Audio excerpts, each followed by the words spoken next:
अल्लाहुम्मा सल्लि अला सय्यिदिना व मौलाना मुहम्मदिन रहमतुल्लाहि व बरकातुहू।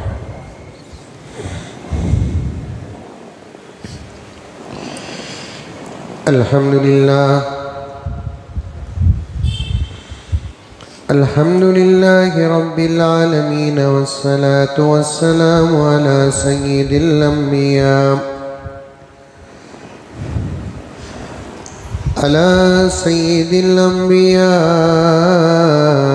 वल मुरसलीन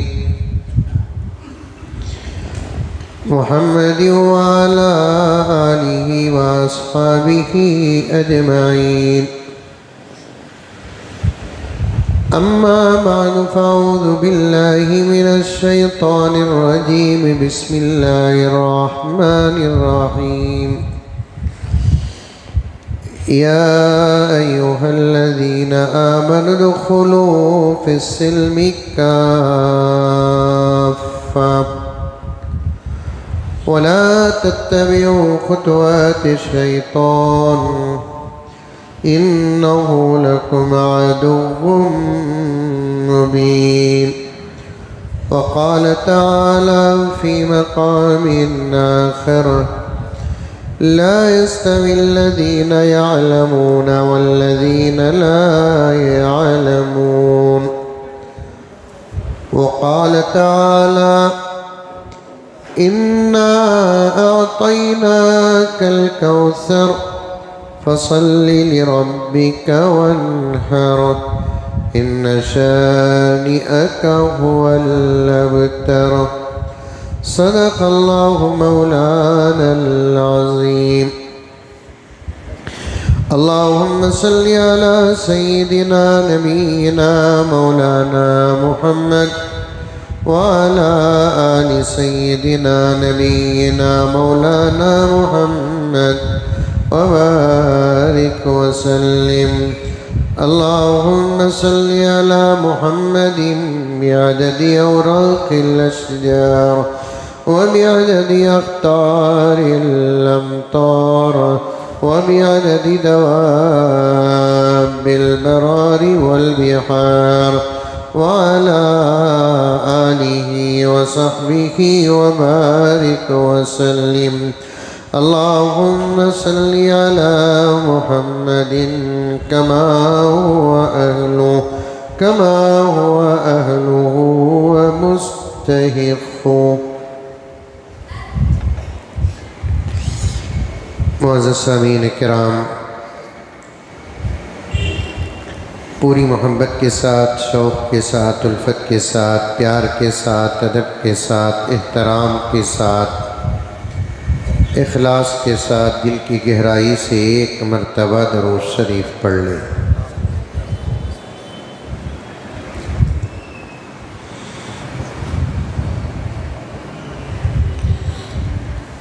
आम तौर पर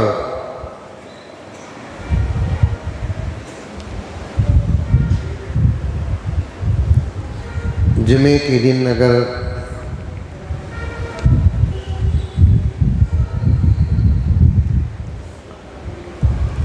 मौसम कुछ आगे पीछे होता है तो उसका असर जुमे पर पड़ता है।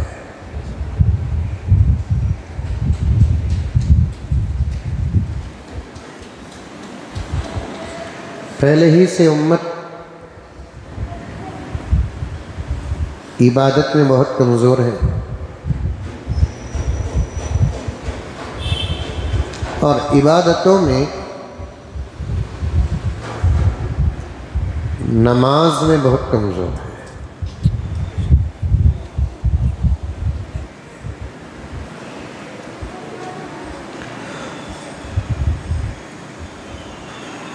बारहा कह चुका है ये जुमला,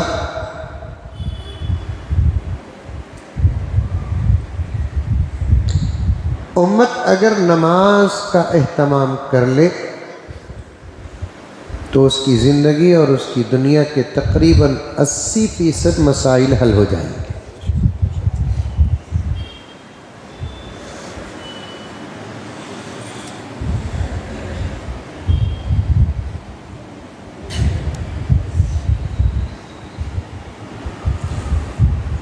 जिस चीज़ की सबसे ज़्यादा अहमियत नबी पाक सल्लल्लाहु अलैहि वसल्लम ने दी है, आज उसी चीज़ से उम्मत दूर और गाफिल है।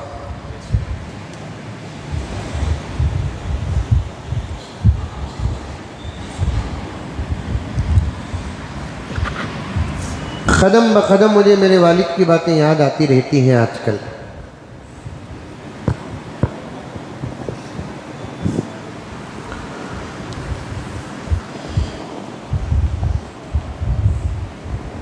एक मर्तबा वालिद साहब ने जुमे के दिन मुझसे कहा कि मियाँ जल्दी निकलो, टाइम हो रहा है। मेरे वालिद साहब रहमतुल्लाह अलैह को मुझे 4 ब्लॉक छोड़कर मस्जिद सुबहानिया को आना था, खिदमत का मौका मिला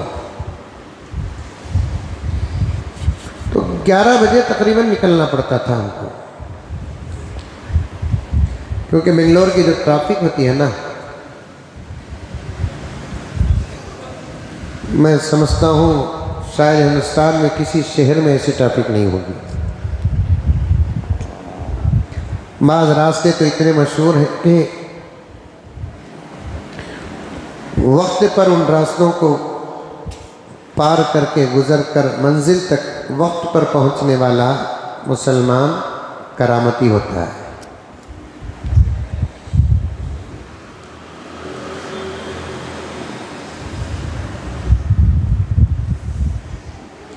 ग्यारह बजे निकलना था। वालिद साहब रहमतुल्लाह अलैह को 4 ब्लॉक छोड़कर फिर वहाँ से मुझे आना था।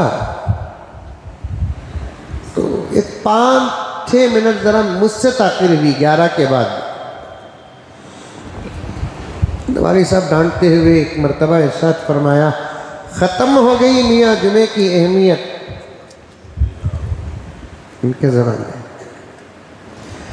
हमारे बचपन में जुमे का मंजर ईद के मंजर की तरह था, वो फरमाते थे।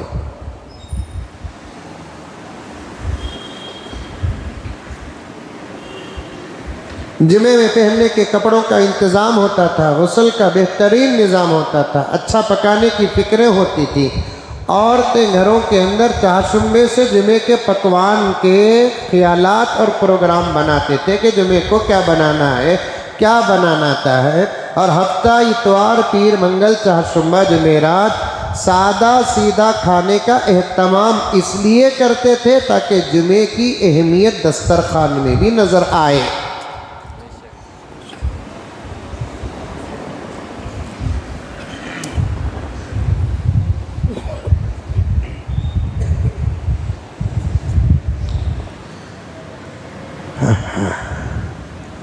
अब ख़त्म हो सब।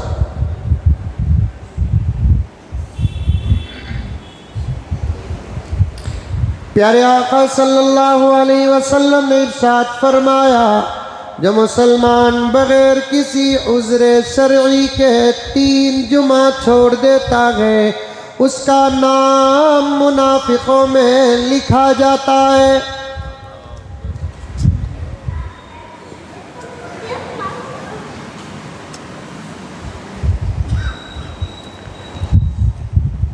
बगैर किसी उज़्र शरई के। उज़्र शरई बोले तो क्या? ऐसा उज़्र, ऐसा मसला जिसकी वजह से खुद शरीयत जुमा छोड़ने की इजाज़त देती है। ऐसा अगर कोई मसला हो, मुसलसल 3 जुमा पीछे रहता हो और 3 जुमा अगर वो छोड़ता है तो फिर उसके ईमान पर कोई असर नहीं। अगर कोई ऐसा मसला जिसकी वजह से जुमा छोड़ने की क़त्अन किसी भी सूरत से इजाज़त नहीं है, मुसलमान छोड़ता है, 1, 2, 3 जुमा छोड़ देता है, तो उसका नाम मुनाफिकों में लिखा जाएगा।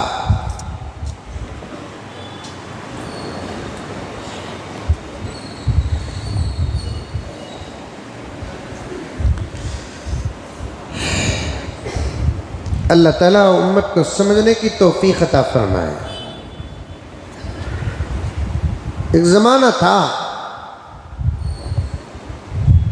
हमारे इबादतों के अदा करने में दुनिया की कोई ताकत रुकावट बन नहीं सकती थी। हमारे अपने इबादतों के अदा करने में कोई मौसम रुकावट नहीं बनता था।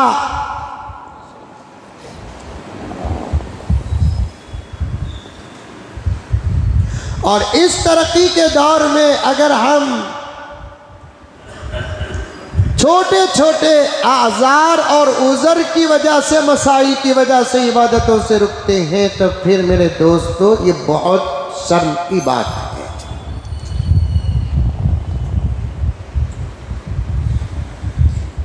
धूप में, सर्दी में, घरों में, जंग के मैदानों में, खुशी के मौके हो के गम के, कभी हजरात सहाबा और अल्लाह के नेक बंदे नमाजों को नहीं छोड़ते थे।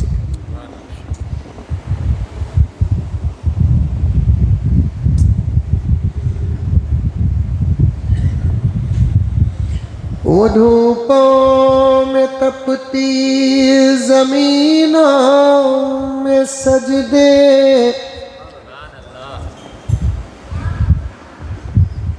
जरा जमीन गर्म हुई तो हमारा सजदा स्टार्ट हो जाता।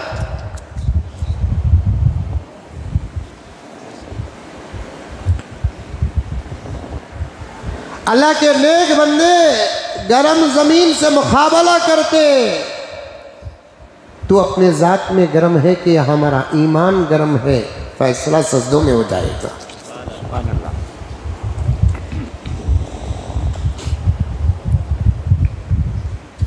गर्म जमीन होती और उनके अपने निसाब के मुताबिक उनके सजदे होते थे। इनके सजदों का असर जमीन पर पड़ता था, लेकिन जमीन की गर्मी का असर इनके सजदों में नहीं पड़ता था।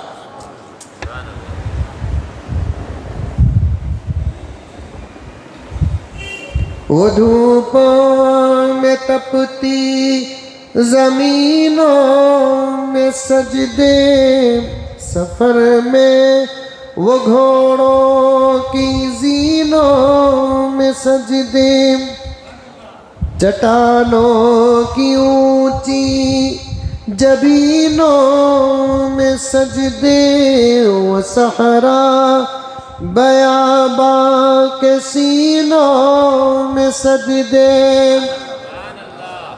जंगल में दाखिल होते, नमाज का वक्त होता, जंगल के खौफनाक मंजरों से बेपरवाह होकर मुसल्ले बिछाकर नमाज पढ़ लेते। देखा जाएगा कि शेर क्या करता है, कि चीता क्या करता है। हम कोई अपने ज़ाती काम में नहीं, खुदा की इबादत में लगे हुए हैं। जो अल्लाह का बंदा अल्लाह की इबादत में मसरूफ़ होता है, मेरे रब की कसम उसके कामों की हिफाजत और जानों की हिफाजत खुदा करता है। उलमा की अहमियत और अज़मत पर बात करते करते आते हुए रास्ते में जब बारिश हो रही थी, ये बातें मेरे जहन में आई तो मैंने मुकद्दमे के तौर पर आपके सामने बयान कर रहा हूँ। हालात कुछ भी हो जाए, अल्लाह की इबादत का दामन मत छोड़ो। इसी को ईमान कहते हैं, इसी को इस्लाम कहते हैं। ऐसे लोगों को अल्लाह के बंदे और मोहम्मद के गुलाम कहते हैं।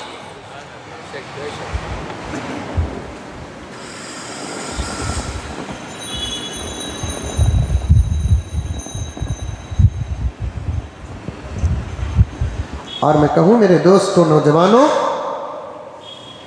हालात साजगार हैं, इबादत करते हैं 100% सवाब।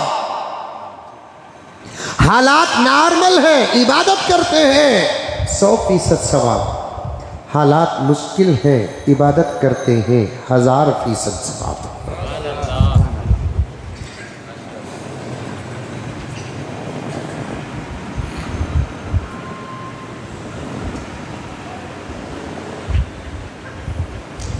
बारिश नहीं, मस्जिद तक पहुंचे, अच्छा अमल, अल्लाह राजी। बारिश है फिर भी मस्जिद को पहुंचे, अल्लाह राजी ही नहीं होता। ऐसे बंदों पर फरिश्तों के बीच में फख्र फरमाते हैं।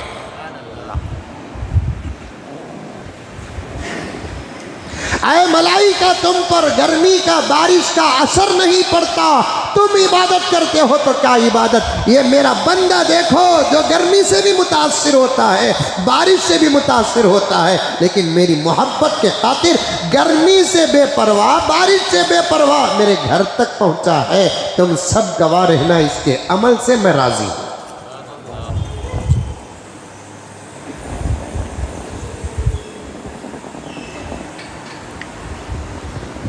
इबादतों का मजा इम्तिहानों के बीच में होता है।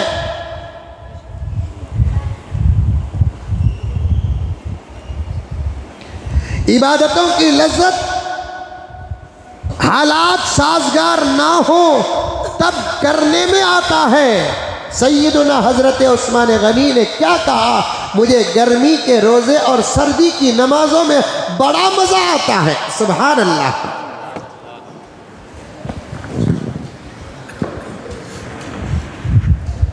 मुझे सखावत में मज़ा मिलता है, मुझे गर्मी के रोज़ों में मज़ा मिलता है, मुझे सर्दी की नमाज़ों में मज़ा मिलता है। किसी ने पूछा कि भाई सखावत में मज़ा, ये तुम्हारी आदत और फितरत और तुम्हारे पास दौलत है और नबी की निस्बत है और अहल में दाखिल है, आप दामाद रसूल होने का शरफ आपको मिला है, अल्लाह ताला ने आपके अंदर देने की तबीयत अता फरमाई है, ये बात तो समझ में आती है। लेकिन ये क्या है कि गर्मी के रोज़ों में आपको मज़ा मिल रहा है, सर्दी के उज़ू में नमाजों में आपको मज़ा मिल रहा है, क्या बात है। हज़रत उस्मान गनी ने फरमाया कि गर्मी में रोज़ों में बड़ी तकलीफ़ होती है, प्यास ज़्यादा लगती है, तपिश ज़्यादा होती है और रोज़ेदार तड़पता है। ऐसे रोज़े बड़े मज़ेदार होते हैं। सर्दी की नमाज़ों में मज़ा कई को इसलिए कि सुबह को 4:45 बजे उठना, ज़बरदस्त गरम गरम बिस्तर, और सर्दी में जितने मज़े की नींद आती उतने मज़े की नींद गर्मी में आती। अरे बोलो बा, मैं सोतूं तुम्हें सोते ही, कौन सोते ही। गर्मी की नींद से ज्यादा सर्दी के नींद में मजा। भरक को ओढ़ने को सो जाओ, वो भी इतने मोटे मोटे कम्बला, ये मोटे मोटे नालियां, गद्दियां, बिस्तर। ऐसे वक्त में मुअज्जिन की अजान कानों तक पहुंचना ईमान की अलामत है, और अजान सुनकर उठना ईमान की अलामत है।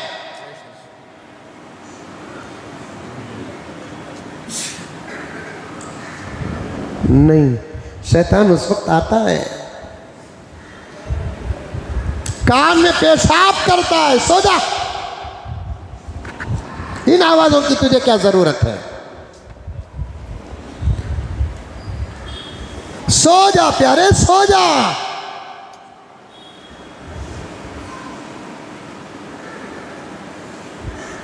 नहीं, नमाज पढ़ना। सर्दी बहुत है, सर में दर्द आ जाएगा, सर्दी आ जाएगी, बुखार आ जाएगी, सो जा। नहीं, पढ़ना है। जरा मुज़ाकरा होता है शैतान से, मुकाबला होता है शैतान से, हार कर भी जीतने की कोशिश करता है शैतान। क्या करता है? सो जा, पढ़ना ही है, खजा कर ले।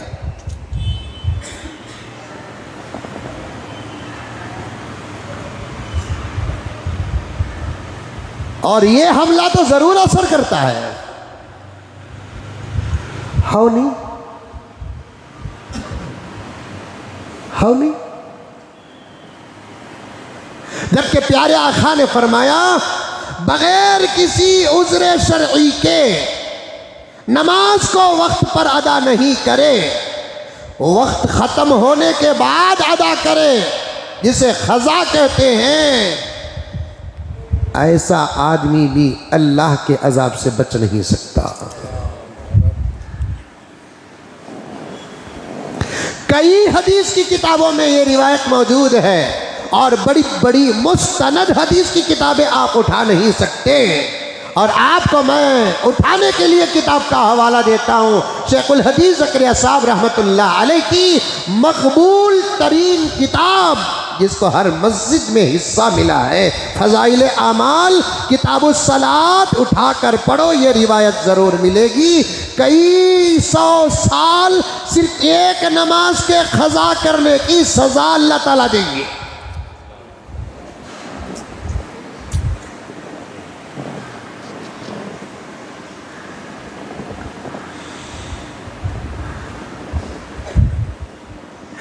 सो जा।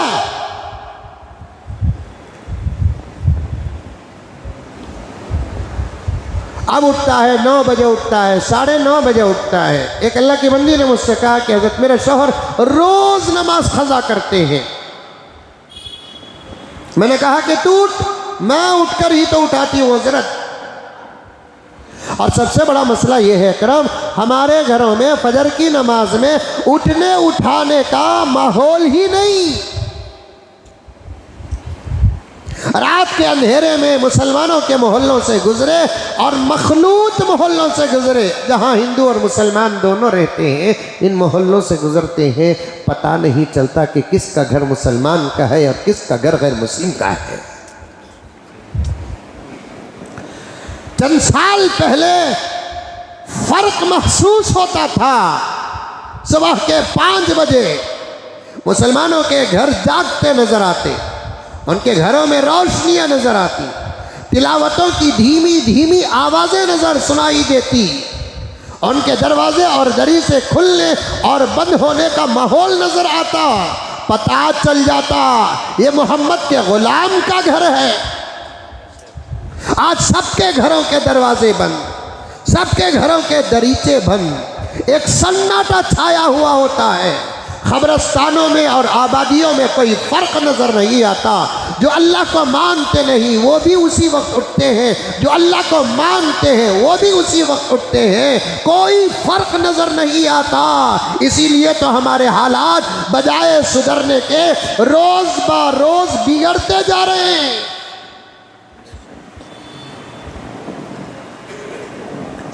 अंदर के हालात बिगड़ रहे हैं, बाहर के हालात बिगड़ रहे हैं, तबीयत के हालात बिगड़ रहे हैं, तिजारत के हालात बिगड़ रहे हैं, सियासत के हालात बिगड़ रहे हैं, अंधेरों के हालात बिगड़ रहे हैं, उजालों के हालात बिगड़ रहे हैं, बच्चों के हालात बिगड़ रहे हैं। हम बदलने के लिए तैयार ही नहीं हैं। नऊज़ बिल्लाह, नऊज़ बिल्लाह, 1 करोड़ मरतबा नऊज़ बिल्लाह।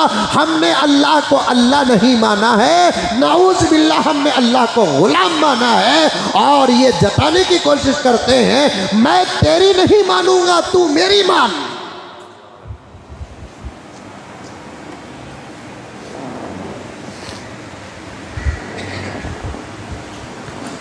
कर, मेरा ये काम है, कर दे सक्सेस, पूरा कर दे मेरा ये काम। नऊज़ बिल्लाह, हर जुमले पर मैं अल्लाह की पनाह चाहते हुए अर्ज कर रहा हूं। गुजरना चाहूँ तो गुजर जाऊँ, फिर कैसे समझाऊँ मैं आपको। हम अल्लाह को आर्डर देते हैं, ये मेरा काम है कर दे, ये मेरा काम है कर दे। तबीयत नासाज नहीं, सेहत दे दे। 2 लाख की ज़रूरत है, पाल दे दे। इज्जत की ज़रूरत है, इज्जत दे दे। दुश्मन पीछे पड़ा हुआ है, गारत कर दे, हलाक कर दे, फला कर दे, फला कर दे। ये अल्लाह तबारक व तआला को उसके अहकामात पर अमल किए बगैर ये ख्याल रखना अल्लाह पर ऑर्डर लगाने के बराबर है।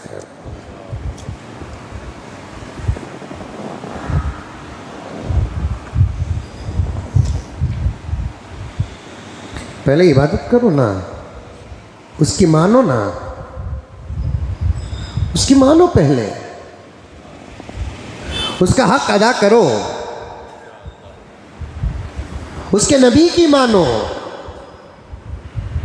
नबी की बातों पर अमल करो। हक अदा करके, बातों को मान कर, नमाज पढ़कर, तक़वे वाली जिंदगी गुजार कर, उसके बाद आजिज़ी के साथ दुआ करो कि अल्लाह ये मेरा मसला है तो हल फरमा दे। मेरे रब की कसम अल्लाह फरमाते हैं, तो मांगा मैं तुझे दे दिया। फजर की नमाज नहीं पढ़ता, रोजी की बरकत की दुआ करता है। अहमक, तेरे दरवाजे तक पहुंचकर फरिश्ता बद्दुआ करके गया है और तो बरकत की तावीजें लेने में लगा हुआ है।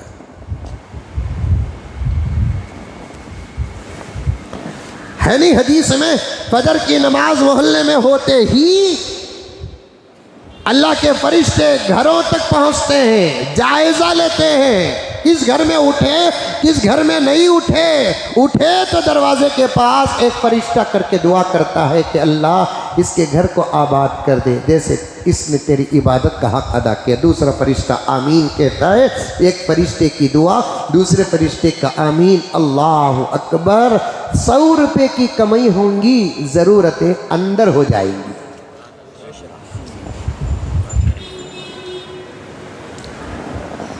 ₹100 की कमाई, ज़रूरतें पूरी हो जाएंगी। जिस घर में उठते नहीं फजर की नमाज को, तो फिर क्या होता है उन जगहों पर, अल्लाह अकबर कबीरा, कि यही फरिश्ता आता है, आकर कहता है कि ऐ अल्लाह इस घर को ऐसे बर्बाद कर दे जैसे इसने तेरी इबादत को बर्बाद किया। तो दूसरा फरिश्ता आमीन कहकर चले जाता है। मैं बारहा कहता हूँ, अल्लाह के दरबार में दुआएं भी कबूल होती हैं, अल्लाह के दरबार में बद्दुआएं भी कबूल होती है। हम जैसे गुनहगारों की दुआ जब कबूल होती है, हम जैसे गुनहगारों की बद्दुआ जब कबूल होती है, क्या फरिश्तों की दुआ कबूल नहीं होंगी? फरिश्तों की बद्दुआ कबूल नहीं होगी?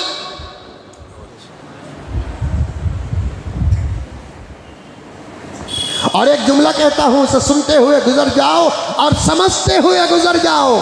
कई दिनों से मैं कहना चाहता था, आज अल्लाह ताला ने मुझे मौका दिया है, आज मुझे अल्लाह तबारक व तआला मौका दिया है। मासूम बच्चे आमतौर पर जब हॉलीडे होते हैं तो हमारी मस्जिद को ज़रा ज़्यादा ही आते हैं,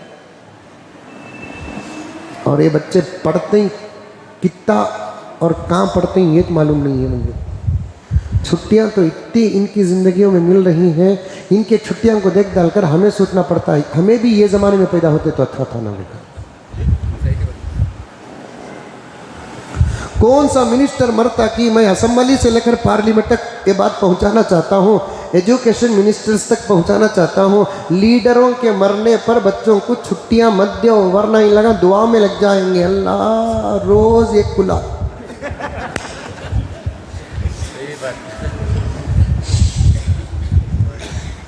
इनको किसी की जिंदगी और मौत से कोई लेना देना नहीं, इनको तो सिर्फ छुट्टी।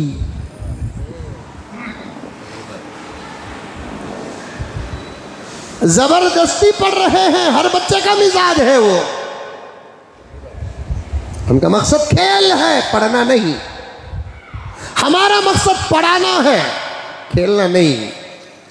ये जो बच्चे हैं ना, इनको ना पढ़ाए तो कभी नहीं पढ़ेंगे।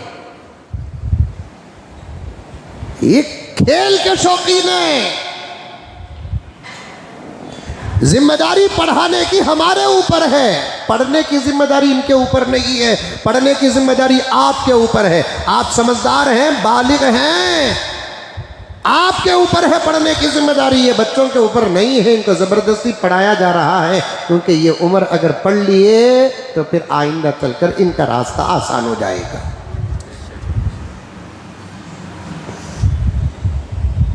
अब इनको कौन मरता कि उसे छुट्टी दे रही। हमारे मदरसे में एक फ़ारसी की किताब पढ़ाते हैं, कायात लतीफ़। उलमा बैठे हैं तो समझ सकते हैं, फ़ारसी किताब पढ़ाते हैं जमात फ़ारसी में। फ़ारसी में वाक़ियात है उसमें एक वाक़िया, एक गांव में बारिश नहीं हुई। पूरे गांव वाले मैदान को जाले करते ईदगाह को बारिश की दुआ करने के लिए। साथ में बच्चे भी थे, जानवर भी थे। एक मुसाफिर पूछा, कहाँ है सब जने मिलकर जा रही ना, बारिश नहीं हो रही है, दुआ करने जा रही। बच्चों की दुआ जल्दी कबूल होती कहते।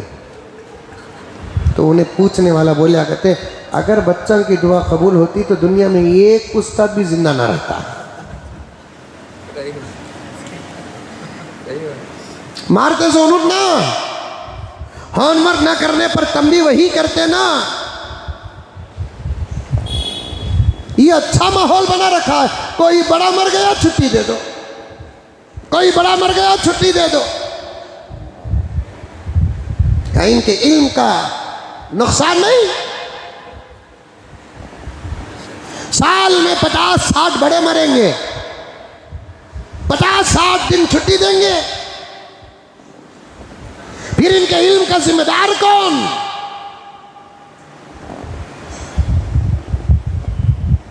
क्यों नहीं उठती ये बात असेंबलियों और पार्लियामेंटों में?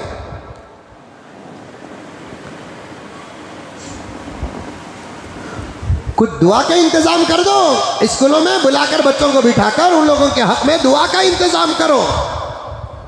अपने अपने मजहब के तौर तरीके पर कर लो, अलग बात है, लेकिन छुट्टी मत दो। इल्म का नुकसान माल के नुकसान से बड़ा है, इल्म का नुकसान जान के नुकसान से बड़ा है। हजरत इमाम अबू यूसुफ रहमतुल्लाह अलैह शादी से पहले भी पढ़ते थे, शादी के बाद भी पढ़ते थे। शादी के बाद जब हजरत इमाम अबू यूसुफ रहमतुल्लाह अलैह के बच्चे का इंतकाल हुआ, हजरत इमाम अबू यूसुफ को खबर पहुंची आपके लाल का इंतकाल हो गया, तो हजरत के आंखों में आंसू आए, शफकत का इजहार किया, दर्द का इजहार किया। सबक को जाना था, खबर सुनाने वाले से कहा कि जाओ अच्छे तरीके से गुस्ल, कफन, दफन, जनाजे का इंतजाम कर देना। बच्चे के जनाजे के लिए मैं सबक छोड़ना नहीं चाहता।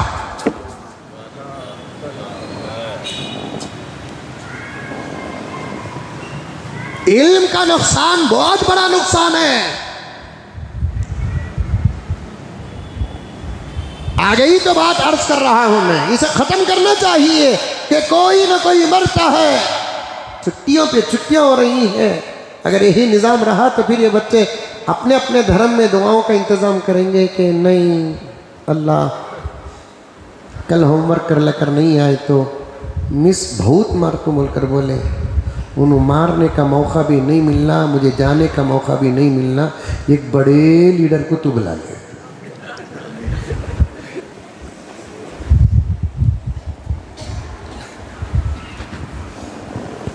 गर्ज में क्या कह रहा था, इन बच्चों को बात समझ में न आए,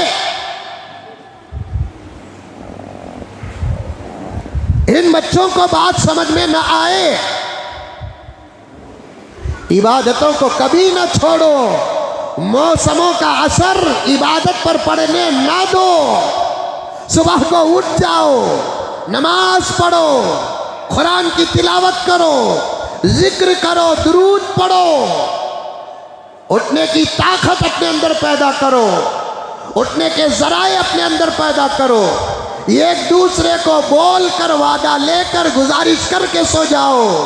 उठा दलो महबूब फजर में, एक मिसकाल दो महबूब फजर में, मौलाना जरा एक मिसकाल दो, आपको तो उठना ही है, नमाज पढ़ाना है, आपको इमामत करना है। नमाज छोड़े तो उतना बड़ा गुनाह नहीं इस जमाने में जितना इमामत छोड़े तो गुनाह है। नमाज नहीं पढ़ने वाला भी एतराज करता है, क्या की कहते आज मौलाना फजर की नमाज को आई नहीं कहते, कल भी आई नहीं कहते, महीने में 10-12 दिन नहीं आते कहते फजर की नमाज को। एतराज कौन करता है? फजर की नमाज को आने वाला एतराज नहीं करता, नहीं आने वाला एतराज करता है, चाहे कमेटी के अंदर का हो कि बाहर का। मौलाना जब तुम्हें उठते हैं जरा एक मिसकाल दो मौलाना, एक फोन कर डालो मौलाना।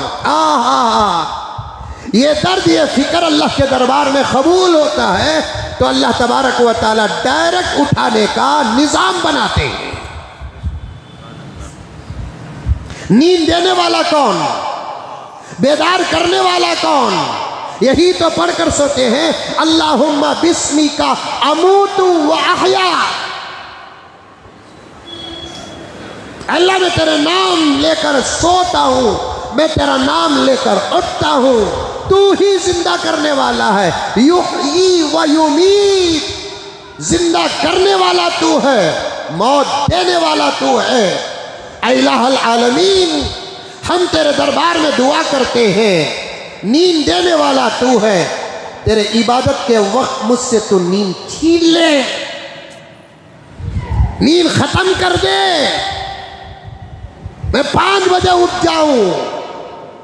हमारे से पहले के बुजुर्गान बैठे हुए हैं, नमाज के आशिकीन और शौकीन बैठे हुए हैं। पूछ कर देखो, मैंने कई बुजुर्गों से ये जुमला सुना कि 5 बजे के बाद नींद नहीं आती नहीं मौलवी साहब, 4 बजे के बाद नींद नहीं आती नहीं मौलवी साहब। लिटते लिटते करवटा बदलते बदलते उठ कर निकल जाता हूँ मस्जिद को।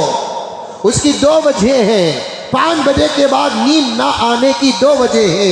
एक इबादत की फिक्र है, दूसरा रात को जल्दी सोने का फायदा है। 5 बजे के बाद नींद ना आने की 2 वजह है। 4 बजे के बाद नींद ना आने की 2 वजह है। 4:30 के बाद नींद ना आने की 2 वजह है। ये क्या है? इबादतों का शौक, इबादतों का डर, इबादतों की फिक्र है। अल्लाह का हिसाब का सवाल का डर है। नमाज छोड़ूं अल्लाह पूछेंगे, फजर छोड़ूं अल्लाह पूछेंगे। जिंदगी की बरकत खत्म हो जाएगी, रोजी रोटी की बरकत खत्म हो जाएगी, सुकून खत्म हो जाएगा, प्यार खत्म हो जाएगा, मोहब्बतें खत्म हो जाएंगी। दौलत होगी टेंशन होगा, दौलत होगी परेशानी होगी, घर होगा मुसीबतें होंगी। इस डर के साथ इबादतों को जहन में रखकर सोने वाले को अल्लाह ताला खुद उठाने का फैसला फरमाते हैं। और दूसरी वजह क्या? रात को जल्दी सोने वाले जरूर सुबह को जल्दी उठते हैं। 4 बजे सोता है और फजर का एहतमाम करता है, 4:30 को सोता है, फजर का एहतमाम करता है, 3 बजे सोता है, फजर का एहतमाम करता है, 2 बजे सोता है, फजर का एहतमाम करता है। ऐ मुसलमान, ना तेरे बस की बात है ये, ना मेरे बस की बात है।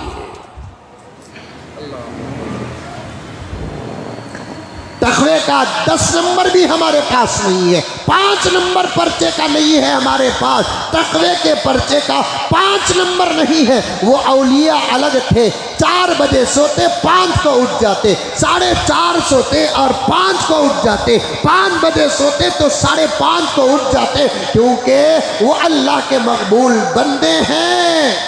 नींद उनके ताबे, हमें नींद के ताबे। घुसिया नींद उनके ताबे, हमें नींद के ताबे। ऐसे लोगों को भी मैंने देखा है जो 4 साढ़े 4 तक इबादत में मसरूफ रहते हैं और सोते हैं आधे घंटे की नींद लेकर ऐसे हसास और बशास उठकर बैठ जाते हैं गोया कि उन्होंने तकरीबन 8 घंटे की नींद की है।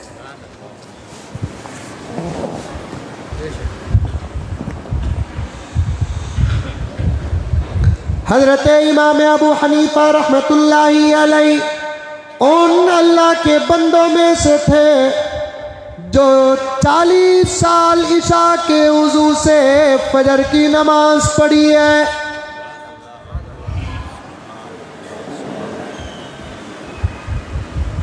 और एक बात सुन लो, इमाम अबू हनीफा ही के शागिर्दों में से एक शागिर्द है जो हजरत इमाम जुफर इमामुल खियास कहा जाता है। हजरत के शागिर्द, वो खियास पर बहुत सारे मसले निकालते थे। बहुत छोटी उम्र लेकिन लाखों मसाइल निकाल दिए। इंतकाल हो गया उनका बड़ी छोटी उम्र में। उनके बारे में आता है उन्होंने 20 साल से ज़्यादा फजर के उज़ू से इशा की नमाज पढ़ी है। ऐसा भी मिलेगा वैसा भी मिलेगा।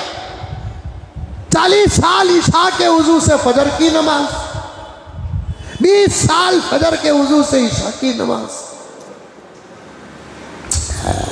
कैसा हजरत, उनका ईमान मजबूत था तो फिर उनके आमाल भी मजबूत थे। हमारा ईमान कमज़ोर है, हमारे आमाल कमज़ोर है। हमारा वुज़ू आधा घंटा नहीं रखता, चूर चूर हो जाता।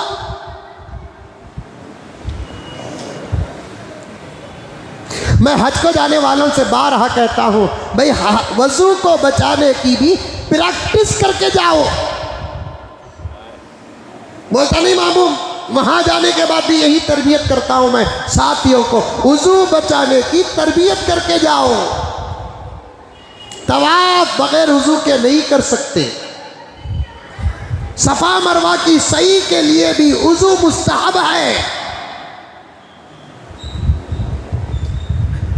मस्जिद हराम में दाखिल होकर वुजू टूट जाता है, बाहर आकर वुजू करके फिर अंदर जाना कोई मामूली बात नहीं है।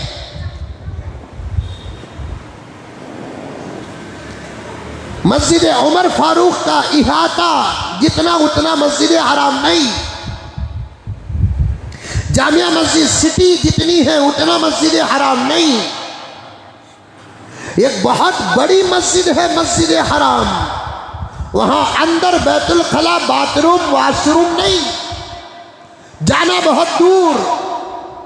और वहां दरवाजों में खड़े रहने वाले पुलिस जो होती है, निगहबान और मुहाफिज जो होते हैं ना, उनके सामने अच्छों की चलती नहीं। इस साल जो भी हज को जाने वाले हैं अभी से प्रैक्टिस करो, बात लंबी हो रही है, अर्ज करता जाता हूं, प्रैक्टिस करके जाओ। सादा सीधा खाने का निजाम बना कर जाओ।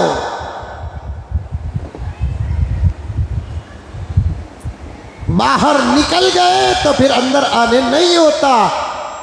वो दरवाजा बंद कर लेते हैं तो फिर शायद रूह भी बड़ी मुश्किल से अंदर दाखिल होती है। रिक्वेस्ट, गुजारिश, दोस्ती, रिश्तेदारी नहीं क्षमा।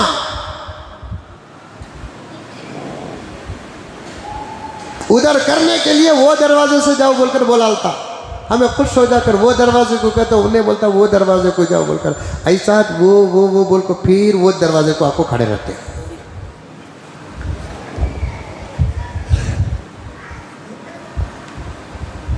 बड़ी परेशानियां होती है हुज्जाज को वहां पर। हमारा वुजू तो आधा घंटा नहीं रहता। हमारे बुजुर्गों का वुजू 8-8, 9-9 घंटे रहते थे। अल्लाह अकबर कबीरा। 8-8, 9-9 घंटे वुजू।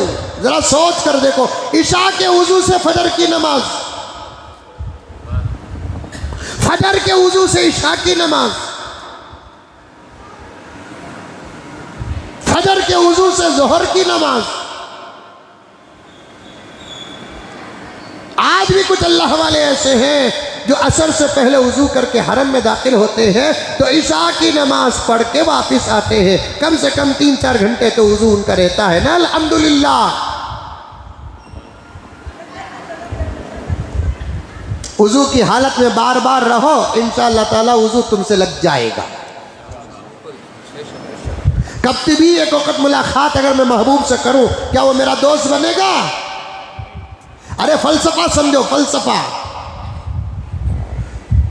कभी भी मैं बादशाह से आड़ी अम्मावास को एक मरतबा, साल 2 साल में एक मरतबा में मुलाकात करूं तो क्या बादशाह मेरा दोस्त हो जाएगा? सुबह शाम मैं बादशाह से बात करता रहूं, अकरम से बात करता रहूं, मुलाकात होती रहे, दोस्ताना होता रहे, तो वो मुझसे लग जाएंगे, मैं उनसे लग जाऊंगा। इसी तरीके से आप भी जब भी वुजू टूटे तो वुजू कर लो, वुजू तुम्हारा दोस्त हो जाएगा।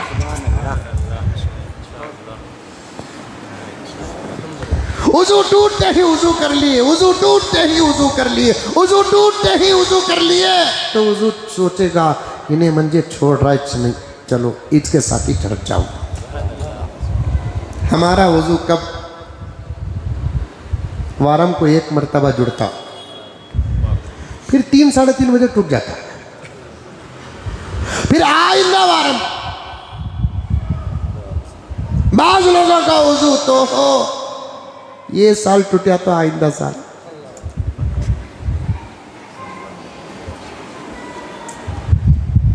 बाज़ लोगों का वुज़ू ऐसे टूटता है कि मौत तक जुड़ता ही नहीं, ज़बरदस्ती मौज़न साहब वुज़ू करा के क़ब्र के हवाले करते हैं।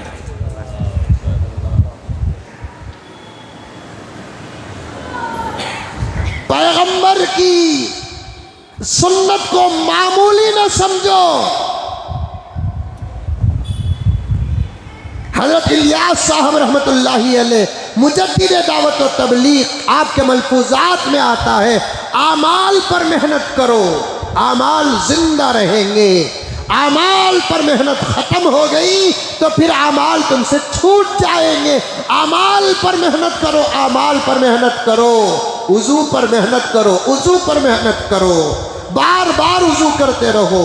आफर देता हूँ, मसला बताता हूँ, उजू करने का तरीका आप जानते हैं। बात आ गई तो छोड़ कर क्यों जाओ। उजू करना कैसे है? 3 मरतबा कुल्ली करना, 3 मरतबा हाथ धोना, तरतीब बुझ गई। 3 मरतबा दोनों हाथ धोना, 3 मरतबा कुल्ली करना, 3 मरतबा नाक में पानी डालना, 3 मरतबा चेहरा धोना, 3 मरतबा दोनों हाथ कोहनियों समेत धोना, 1 मरतबा सर का मसाह करना, कान का मसाह करना, गर्दन का मसाह भी कर लो, इख्तिलाफ है उसके अंदर। 3 मरतबा दोनों पैरों को धो लेना।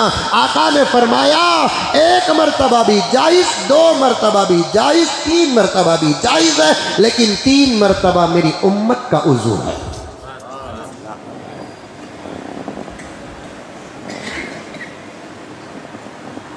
तमाम नबियां उजू करते थे, उनका उजू 2 मरतबा में पूरा हो जाता था, लेकिन हमारे आका के सदक़े हमको आज़ाए उजू धोने के लिए 3 मरतबा की इजाज़त मिली है। 4थी मरतबा नहीं, जानबूझकर नहीं। शक रहा तो 4थी मरतबा करो, शक नहीं है तो 3 मरतबा पर बस कर लो। अगर आपको यकीन है मैं 3 मरतबा धो चुका हूँ तो फिर 4थी मरतबा उजू के लिए पानी का इस्तेमाल इसराफ में दाखिल है। उतने ख़तरों का खुदा के पास हिसाब देना है।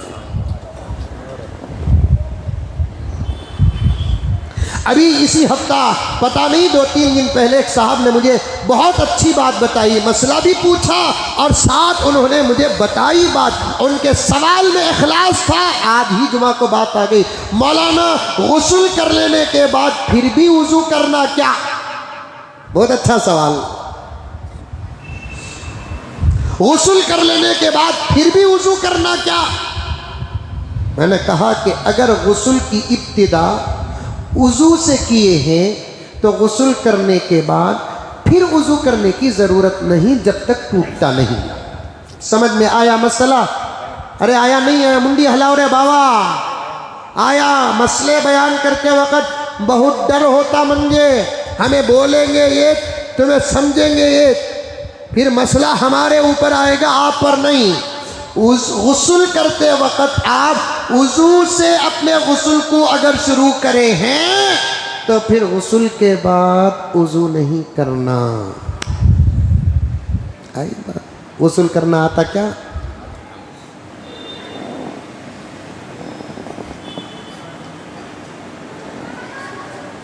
साबुन, शैम्पू, पानी, ये गुस्ल। वैसे कि एक मकतब के जलसे को गया था, एक बच्चा बहुत अच्छा प्रोग्राम पेश किया था, वो आधा याद है मुझे, आधा याद नहीं है। साबुनदानी पानी पानी,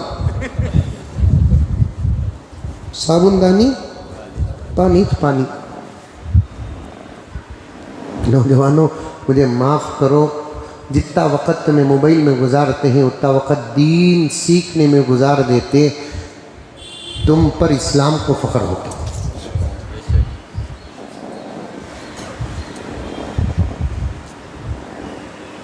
मेरी बातों पर भरोसा करो। तुमने मुझको अपना समझ रखा है और हूं भी मैं आप ही का, इसलिए मेरे पास हालात के और माहौल के और नौजवानों के जितने सवालात आते हैं शायद कि किसी और मौलाना के पास आते होंगे। आपकी मोहब्बतों को मैं सलाम करता हूँ अपना समझकर। इस आदत से आप लोग सवालात करते हैं। एक मरतबा एक नौजवान मुझसे पूछता है कि हज़रत शादी होगी, अब मैं गुस्ल करना, वो पहले करता था ना, वो गुस्ल और ये गुस्ल सेम की अलग की? फजर की नमाज उठने पर बात चलते चलते यहाँ आया हूँ उलमा की अजमत पर बयान करने के लिए। पूरा मजमून लेकर आया हूं जो 4 जुमा से चल रहा है। अल्लाह ताला ने आज मुझे अपने फजल से कुछ और दे रहा है तो मैं आपकी खिदमत में दे रहा हूं। मैंने कहा कि भाई बालिग होने के बाद शादी से पहले गुस्ल का जो तरीका है, शादी के बाद भी गुस्ल का वही तरीका है, कुछ फर्क नहीं है, कुछ फर्क नहीं है।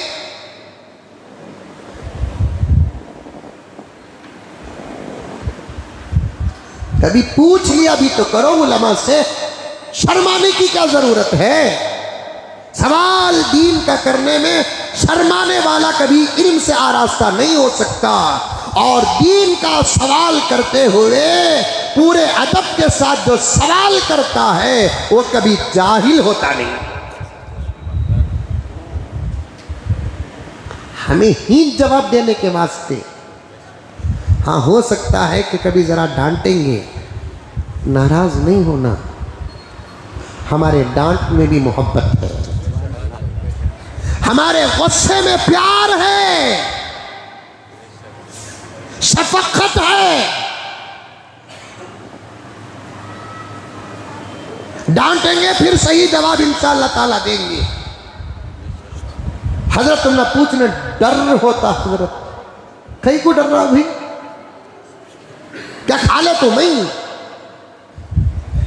वैसा मैं खाने वाला रहा तो भी तुझे खा सकूं, इतना बड़ा है, अल्लाह बड़ा ही रखे।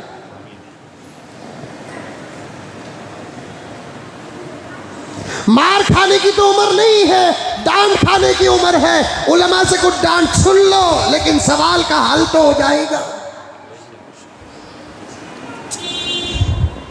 नौजवानों, अभी तक आपको गुस्ल करना नहीं आया है, वुजू पूछा नहीं आपने उलमा से। देखता हूं मैं वुजू खाना में, देखता हूं नौजवान वुजू कैसे करते हैं, गफलत में वुजू कर रहे हैं, फोन में बात करते करते वुजू कर रहे हैं। अभी करीब में मैंने एक नौजवान को वुजू करते देखा कि उसके कान में बड्स है, बड्स। अब कान का मसा कैसे करेगा गुगू? मैंने कहा कि भाई कान से बड्स निकालो, बात करने को हूं हजरत। अरे बात कर रहा है तो वुजू की क्यों कर रहा है? जब मैंने उससे कहा कि भाई कान से बड्स निकालो, क्योंकि कान का मसा भी करना है, इन पर्दों में अपनी गीली उंगली को फिराना है, इसी को मसा कहते हैं, ऐसे फिराना है। अब कान के अंदर बड्स है, ऐसा करके, ऐसा करते नहीं, ऐसा ऐसा करके, ऐसा करके अल्लाह कैसी तरतीब से बनाया है, खाली उंगली को फिराते जाओ, अंदर घुसकर बाहर भी निकल जाती। देखो अल्लाह ताला, एक तो हुस्न भी पैदा हो गया, अमल भी आसान हो गया, खाली उंगली को फिराओ ऐसे करके, ऐसे करो, कैसा बाहर निकल गई। देखो ऐसा मालूम हो रहा है कान उंगली को बाहर निकाल को छोड़े आए।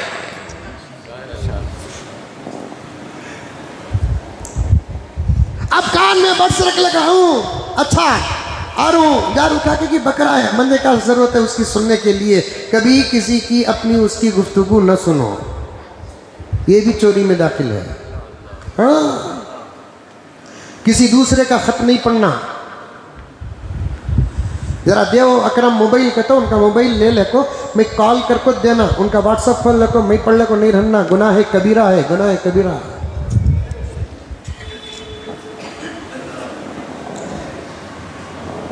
कुछ गुनाहों को हम गुनाह ही नहीं समझते, लेकिन वो बहुत बड़े गुनाह है, हिसाब होगा उसका, हिसाब होगा, हिसाब होगा। दूसरों का खत पढ़ना गुनाह कबीरा है, तो फिर दूसरों का व्हाट्सएप, इस जमाने में खत्ता का ही व्हाट्सएप ही तो है।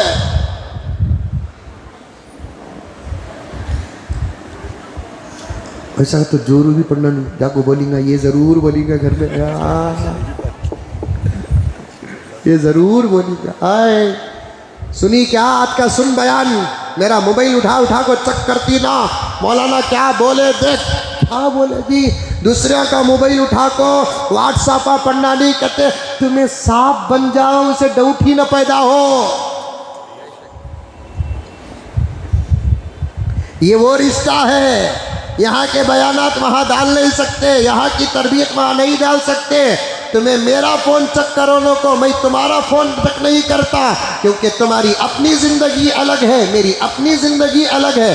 दोस्ताना है, प्यार है, मोहब्बत है, लेकिन मियाँ बीवी एक दूसरे अपना मोबाइल चेक कर सकते हैं, ये मैं इजाज़त देता हूँ। चेक नहीं करेंगे तो फिर डाउट हिमालय पहाड़ बन जाएगा। उठाती क्या उठा ले आराम से, और एक चाय बना को मंगा लगा पीले और है, नहीं तो एकदम मारो। यकीन पैदा करो सामने वाले के अंदर। अगर तुम यकीन पैदा नहीं कर सकते तो समझो कि तुम मोहब्बत में नाकाम हो। ये बात मर्दों के लिए भी, ये बात औरतों के लिए भी, शौहरों के लिए भी, बीवियों के लिए भी। अगर बीवी के अंदर शौहर यकीन पैदा नहीं किया, नाकाम शौहर है। बीवी के अंदर अगर शौहर यकीन पैदा नहीं किया, नाकाम शौहर है। शौहर के अंदर बीवी यकीन पैदा नहीं की तो वो नाकाम बीवी है।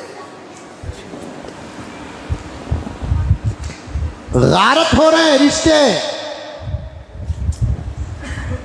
गारत तबाह बर्बाद हो रहे हैं। जो दुनिया की शिरकत है, जन्नत की शिरकत है, दुनिया में शरीक हैं, जन्नत में शरीक हैं। दुनिया में भी मियाँ बीवी, जन्नत में भी मियाँ बीवी। इससे करीब का कोई दुनिया के अंदर वहदहू ला शरीक का रिश्ता नहीं। रब्बे काबा की कसम, अल्लाह रब्बुल इज़्ज़त ने कपड़े से भी करीब कहा बीवी को शौहर के लिए, शौहर को बीवी के लिए। आज वो रिश्ता ही सलामत नहीं। वजह दुश्मनों की साजिश नहीं, करतूत नहीं, जादू नहीं, नजर नहीं, फितना नहीं, मोबाइल है। मोबाइल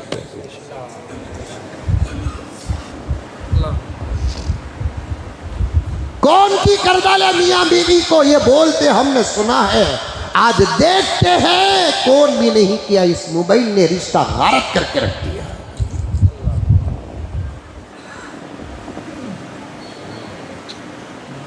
और याद रखो, और एक बात भी मैं कहता हूं, जिसका मोबाइल पाक नहीं उसकी जिंदगी साफ नहीं। जिसका मोबाइल साफ नहीं उसकी जिंदगी पाक नहीं। क्या हालत आई मेरे प्यारे नौजवान। मैं क्या कहूँ तेरे सामने। एक ज़माना ये कहना पड़ता था कि दिल साफ रखो, अब हालत ये आ चुकी है कि मोबाइल साफ रखो।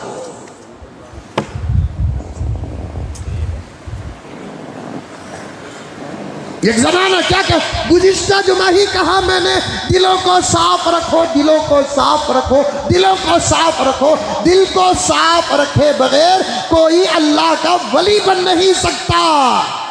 ये तो औलिया के ज़माने की बात है, औलिया की मजलिसों की बात है, खानखाहों की बात है, तरबियत गाहों की बात है। दिलों को साफ रखो, दिलों को साफ रखो। नौजवानों, लड़कों और लड़कियों, मर्दों औरतों, सबको मैं कहना चाहता हूँ कि दिल नहीं, इस दौर में तुम मोबाइल साफ रखो, तुम्हारे दिलों की सफाई के फैसले हो जाएंगे।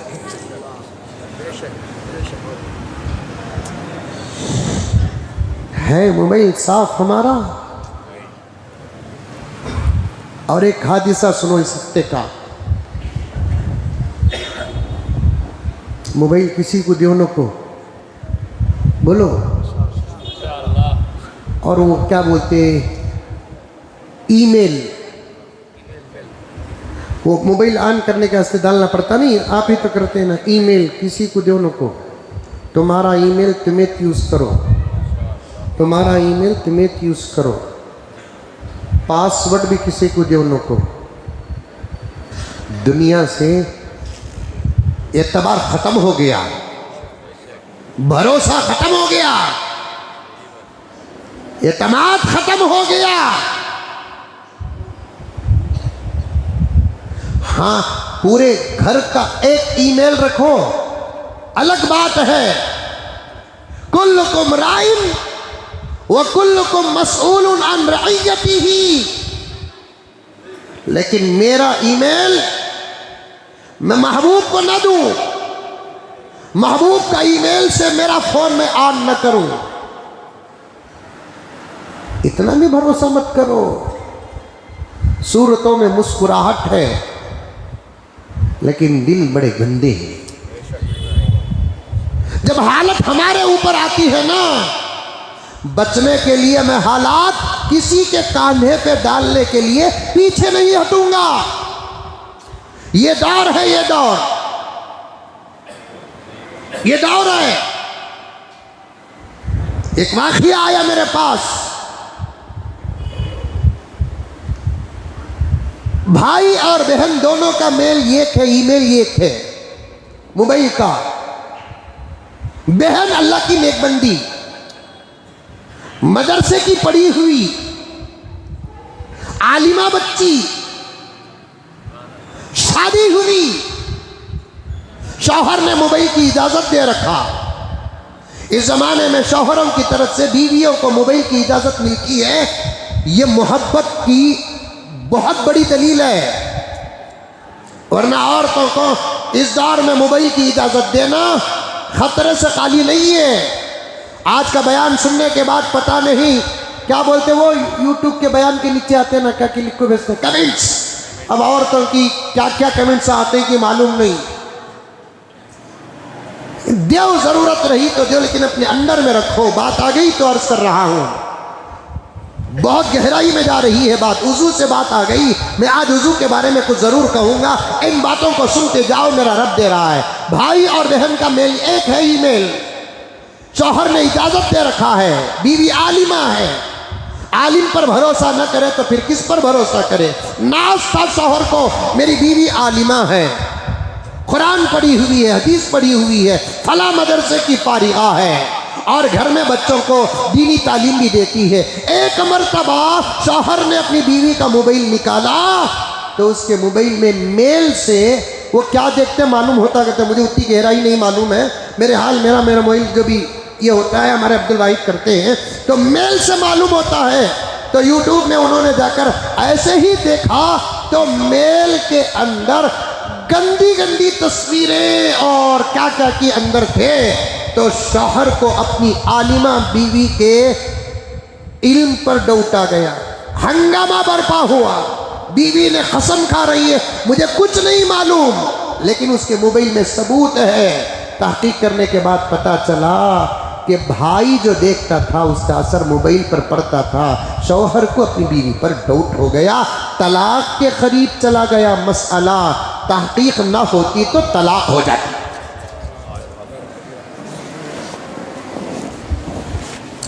तहकीक ना होती तो तलाक हो जाती।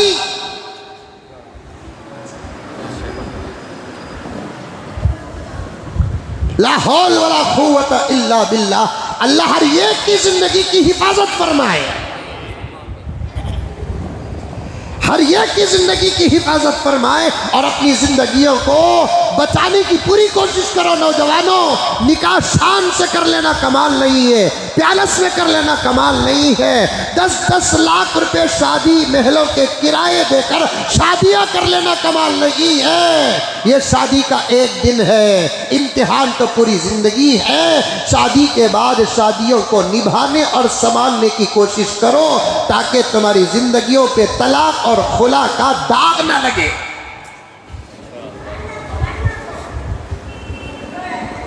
तलाक और खुला का दाग न लगे, तलाक और खुला का दाग न लगे। एक का खत एक नहीं पढ़ना, एक का मोबाइल एक नहीं पढ़ना, एक का व्हाट्सएप एक नहीं पढ़ना, इसलिए कि गुनाह कबीरा है। खत के जितने अहकामात हैं वो तमाम अहकामात मोबाइल के भी तकरीबन हैं। अल्लाह हमारे उलमाए किराम को जज़ाए खैर अता फरमाए।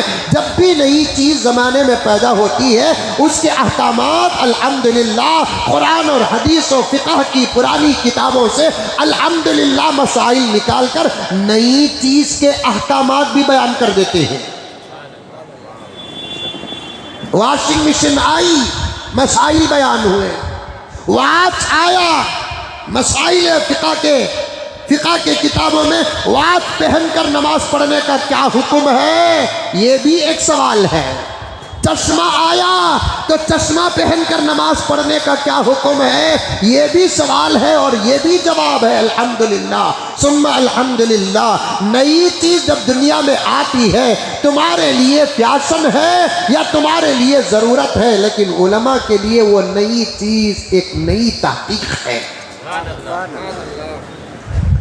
नई चीज़ एक नई तहकीक है। शुरू में वाच पर मसाइल आए, क्योंकि जब हाथ ऐसे बांधेंगे तो ये हिस्सा इस हिस्से को लगना है, लेकिन वाच बीच में हाइल हो रहा है, क्या नमाज पर असर पड़ता है कि नहीं पड़ता है, इस पर तहकीकात हुए। और ये पूरा मजमून मैंने हज़रत मौलाना सईद पालनपुरी रहमतुल्लाहि अलैह दारुल उलूम देवबंद के मुहद्दिस कबीर के बयान में सुना। चश्मा पहनकर नमाज पढ़ने पर एक ज़माने में फिक़ही मसाइल और सेमिनार मुनक़िद हुआ। नई चीज़ आती हो तो तुम उसे इस्तेमाल करते हो या छोड़ते हो, लेकिन नई चीज़ों की तहक़ीक़ उलमाए किराम करते हैं। पता नहीं कि आप मुझे बयान में मसाइल इतने क्यों याद आ रहे हैं, शायद आपकी ज़रूरत है। मोबाइल आया, इतनी मोटी मोटी किताबें हैं, इतनी मोटी मोटी किताबें हैं। नमाज में ज़रूरत पर खुजाना जायज़, टोपी गिर गई तो उठाकर पहनना जायज़, समझ में आई बात है। लेकिन काम छोटा हो, अमल खलील बोलते उसे, फ़िक़ा की किताबों में जो लिखा है लफ्ज़ वो बताता हूँ, उसका तर्जुमा भी करता हूँ। लेकिन नमाज की हालत में बड़ा काम करने से नमाज टूट जाएगी, जिसे अमल कसीर कहते हैं। अमल कसीर कहते हैं वो काम नमाज में करना जिसको करते हुए बाहर का आदमी देखा तो समझना कि इन्हें नमाज में नहीं है, तो ऐसा काम करने से नमाज टूट जाती है। इसे बोलते हैं अमल कसीर। समझ में आई बात है? दिख रहा है? अरे बयान कर रहा हूँ सो, बता रहा हूँ सो, टाइम देखने के वास्ते। अब ये अमल है ना नमाज में, अमल कसीर, इससे नमाज टूट जाती है।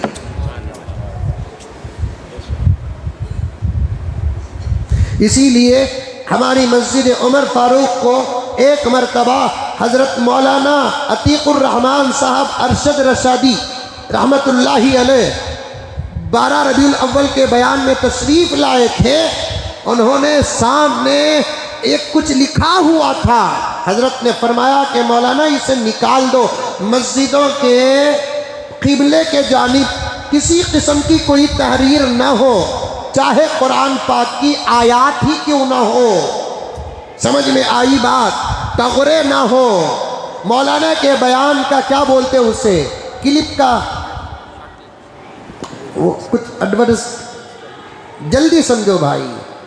मौलाना के यूट्यूब का चैनल का नाम ना हो, खुला ना हो, ये जो तगरे होते हैं ना, ये भी ना होना ही बेहतर है। ला इलाहा इल्लल्लाह मुहम्मदुर रसूलुल्लाह, ये अच्छा कलिमा है, हमारे ईमान की ज़मानत है, अल्लाह का नाम है, तौहीद का इकरार है, रिसालत का इकरार है। लेकिन बात क्या है मालूम, नमाज की हालत में नज़र पड़ रही है और आप ला इलाहा इल्लल्लाह मुहम्मदुर रसूलुल्लाह कलिमा सही है, बरहक है, ईमान की बुनियाद है, इकरार के बगैर मोमिन नहीं, मुसलमान नहीं है। लेकिन नमाज पढ़ते पढ़ते नज़र पड़ गई और आप अपनी ज़ुबान से पढ़ लेते हैं कि ला इलाहा इल्लल्लाह मुहम्मदुर रसूलुल्लाह, तो फिर आपको नमाज दोहराना पड़ेगा।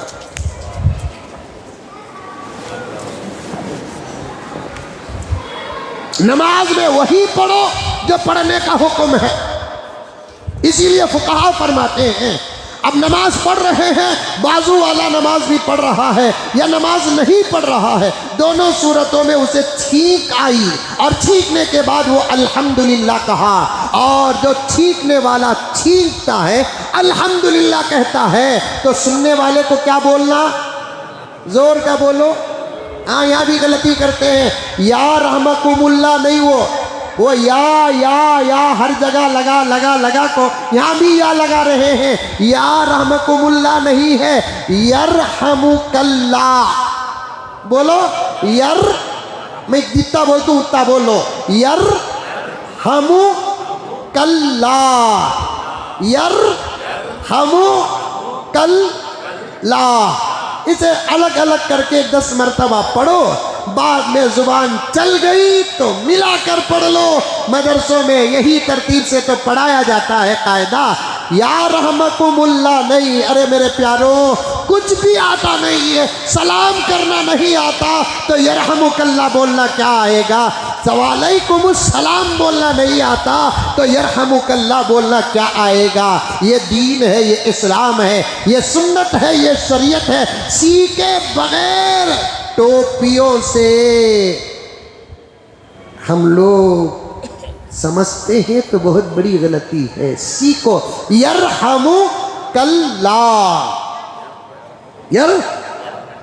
यरहमुकल्लाह। और एक बात बीच में आ रही है, अर्ज करता हूँ, जितना जहां बोलना उतना बोलना, ये सुन्नत। एक्स्ट्रा करेंगे तो ये बिदअत। हजरत अब्दुल्लाह इब्ने उमर रजी अल्लाह ताला अन्हु मुहीउस सुन्ना, हजरत हुजूर पाक के सहाबी हैं, उमर के बेटे हैं। हजरत अब्दुल्लाह इब्ने उमर रजी अल्लाह ताला अन्हु हुजूर की हर सुन्नत पर अमल करने वाले। यहाँ तक कि आपकी सीरत में आता है, जहाँ नबी पेशाब के लिए बैठे, हजरत अब्दुल्लाह इब्ने उमर को पेशाब ना भी आता, वो जगह पर बैठकर उठते, पूछते तो कहते यहाँ मेरा नबी बैठा, गुजरते हुए वो मकाम छोड़कर कैसे गुजरूं? सुन्नत पर इतना एहतमाम। आज हमें सुन्नत पर एहतमाम नहीं करते, गैरों के तरीक़ों का एहतमाम होता है। अल्लाहुम्मा सल्ली अला सय्यिदिना व मौलाना